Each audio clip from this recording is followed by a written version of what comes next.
Alhamdulillah pas ka banur. Se plot fshatra dëshmorët e Baranit. Në këtë fshat kam qenë imam për Ramazan, 4 Ramazana. Ramazani i fundit ka qenë 98.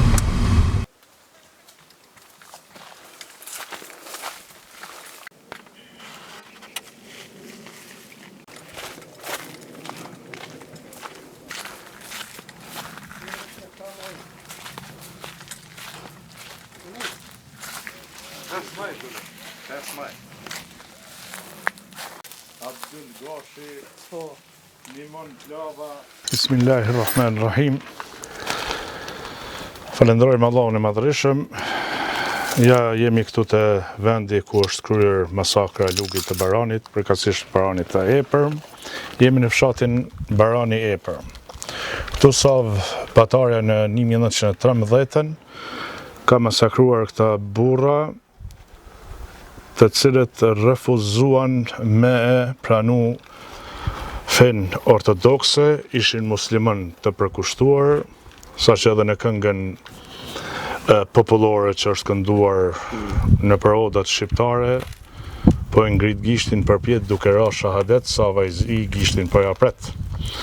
Pra këtu është bërë masakra dhe nga këtu sa batare pasi ka shti këta burra, Allah i mëshiroft, i pranoft prej shahidave, mi maru vorët vetë, edhe dhe më thonë në të vorë i kanë gruposur, ka gjujt me topa drejt fshatit të Vranocit. Edhe atje ka bot takimin edhe me barektarin e Vranocit.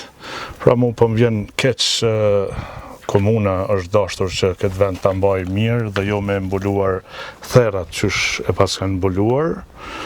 Këta duhet të respektohen, të nderohen, nga se kanë mbrojtur fen islame, njëtën kohë kanë mbrojtur edhe shqiptarin.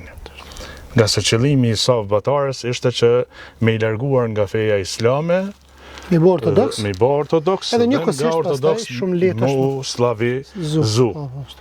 Pra këta janë që e kanë dhonë jetën për fe, dhe çfarë është pyetja logjike që duhet ta përashtrojnë dhe t'i qohet një selam lëvizjeve vagabonde dhe bogdaniste për rikthim, se nëse feja islam është përhapur me dhunë, si e pranuan këta njerëz fejnë islame me dhunë, dhe për këtë fe me dhunë që kanë pranuar me dhunë, me dhunë jetën.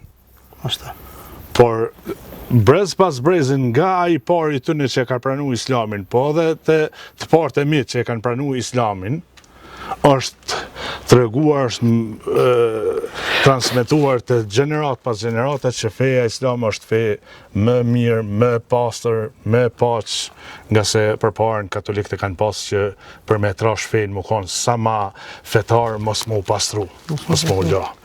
Pra këtu është ai vendi që është kryer masakra. Sipas disa transmet gojdhënave thuhet që ata që me dhunë janë kryqu, domethënë nga sav batarja, edhe nuk kanë ditë çka me bo, kanë shkuar në lumë subhanallahu për me hek atë paganizmin e kryqit. Mulla, domethënë me një aspekt gusull me marr. Edhe pse normalisht me dhunë nuk pranohet.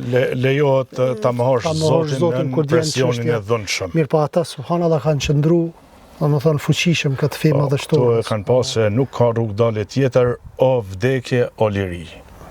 Subhanallahu, që po e shoh aty edhe kalimtari i rastit. Po, do të thonë kalimtari i rastit e kanë kapë dhe kanë masakruar dhe nuk ka me pranu kryqin. Kryqin, subhanallahu. Do thonë për fe. Dhe në Kong çka është ma rëndësi, që më ju tregu edhe historianëve, se historia është shkruar në kuzhinat e Beogradit, e të Moskës, edhe kanë paraqit perandorinë tonë të lavdishme osmane si perandori të dhunshme. Në këngët popullore, kur i këndorin këtu në burrave, thuhet nga ajo sene që u largua devleti, nuk na u hoq qafe gazepi.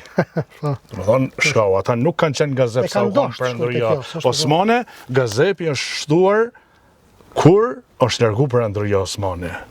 Dhe gjitha ato masakra që thojnë luftën kështë që kanë bërë për iftrinjet, ata për iftrinje katolik që i ka luftu Perëndëria Osmane, gjithë kanë qenë shpionat të Vatikanit. Vatikani, papa në atë kohë, ka organizu çdo herë, ka këshirë me organizu kryqëzat kundër Perëndërisë Osmane. Se Perëndëria Osmane nuk ka qenë perëndëri etnike, ka qenë multietnike, popull të ndryshëm. Islame. Po, islame, po se po. Nuk i ka dhënë përparësi, domethënë një kombi të caktuar. Por ju ka dhënë liri gjitha besimeve. Në momentin ku ka ra Andaluzia muslimane, ka hy katolicizmi atje, edhe i ka bo masakër, dhune, gjenocid, jo vetëm mbi muslimanët, po mbi hebrejnët. Hebrejnët kanë ardhur në trodhet e muslimanëve të Perëndërisë Osmane, që i ka prit Perëndëria Osmane, e një se këtu një të lirë ta praktikoni fenë tuaj. Edhe protestantët kanë ikë prej kishës katolike, kanë shku në vendet muslimane që me qenë më të lirë në praktikimin e fesë. Pra ky është një mesazh i shkurtër që t'ju tregohet popullit të mos harrojnë të burra që dhanë jetën për fe dhe për atë dhënë njëkohësisht. Pra do t'japet një mesazh edhe komunës që marrë me pastru këtë vend dhe më bën një rrugë e mirë se him neve në përthera derisa erdhëm këtu. Kaq për sot. Inshallah ndëroftë.